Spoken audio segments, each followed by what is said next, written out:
Nazreen drama serial چالباز میں ایشل اسد کو شایان اور عائزہ کی تصویر میسج کر دیتی ہے۔ اسد جیسے ہی تصویر دیکھتا ہے ایک دم حیران ہو جاتا ہے، اس کے رونگٹے کھڑے ہو جاتے ہیں۔ یہ عائزہ شایان کے ساتھ کیا کر رہی ہے ریسٹورنٹ میں؟ یہ تو کہتی تھی کہ یہ اسے جانتی تک نہیں۔ اسد عائزہ کو کال کرتا ہے، عائزہ میں نے شایان کے ساتھ تمہاری تصویر دیکھی ہے، تم تو کہتی تھی کہ تم اسے کبھی نہیں ملی۔ عائزہ کہتی ہے، اسد میں تو تم کو بتانے ہی والی تھی، ابو کی ڈیتھ کی وجہ سے موقع ہی نہیں ملا، آپ گھر آ جائیں تو میں آپ کو سب بات بتا دوں گی۔ عائزہ کہتی ہے ایشل نے اسد کو تصویر بھیج کر اچھا نہیں کیا۔ عائزہ غصے میں ایشل کے پاس آتی ہے، سب بتا دیا اسد کو، پڑ گئی تمہارے کلیجے میں ٹھنڈ۔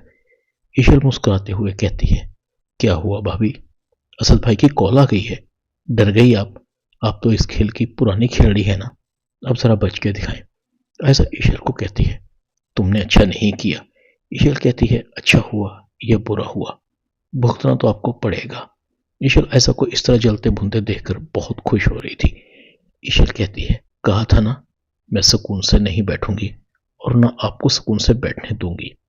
روحان عنایا کے پاس آتا ہے، چاچو کے جانے کا مجھے بہت دکھ ہے۔ عنایا کہتی ہے، ہاں یتیم تو ہم ہوئے ہیں، تمہیں کیا فرق پڑے گا، تم نے تو سارے رشتے توڑ دیے۔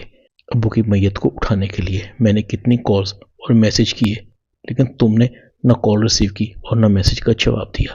روحان کہتا ہے، مجھے نہیں پتا تھا کہ چاچو کی طبیعت خراب ہے۔ روحان اپنی چچی کے پاس بھی آتا ہے، چچی چچا اس دنیا سے چلے گئے۔ مسرت کہتی ہے، ہاں اب تمہارا تو مجھ سے اس گھر سے رشتہ ہی ختم ہو گیا ہے۔ روحان کہتا ہے، کیا ہو گیا ہے چچی، میں آپ کا بھتیجا ہوں۔ مسرت کہتی ہے، شوہر کے مرنے کے بعد عورت کا رشتہ اس کے سسرال سے ختم ہو جاتا ہے۔ روحان کہتا ہے، چچی اس طرح تو مت کہیں، میں آپ سے ملنے آتا رہوں گا۔ دوسری طرف عائزہ شایان سے بات کر رہی تھی، تم میری جان چھوڑ کیوں نہیں دیتے، کہیں تم اور ایشل میرے ساتھ مل کر کوئی چکر تو نہیں چلا رہے؟ تم نے پہلے مجھے بلایا اور پھر میری اور اپنی تصویر ایشل کو دے دی تاکہ ایشل وہ تصویر مجھے دکھا کر بلیک میل کرے۔ شایان کہتا ہے، میں نے ایسی کوئی تصویر نہیں بنائی، کہیں تم ایشل کے ساتھ مل کر مجھے دھوکہ تو نہیں دے رہی؟ عائزہ کہتی ہے، ایشل تمہیں دھوکہ کیا دے گی، دھوکہ تو تم اسے دوست بن کر دے رہے ہو، عشر سے اس کی طلاق چاہتے ہو، اور میں اس کام میں تمہاری کوئی مدد نہیں کروں گی، سمجھے تم؟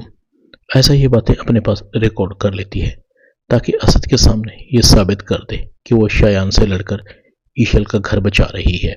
ادھر عنایا اپنی ماں کے پاس آتی ہے، مسرت کہتی ہے، دیکھ لیا نتیجہ، سب برباد ہو گیا نا، اسی دن سے ڈرتی تھی، آج نہ تمہارے سر پر تمہارے ابا ہیں اور نہ تمہارا شوہر، تم نے تو مجھے بھی بے سہارا کر دیا، سب کچھ چھین لیا۔ عنایا کہتی ہے، معاف کر دیں امی، سارا الزام مجھ پر تم مت دیں، عائزہ آپی نے بھی سب کو برباد کرنے میں کوئی کمی نہیں چھوڑی۔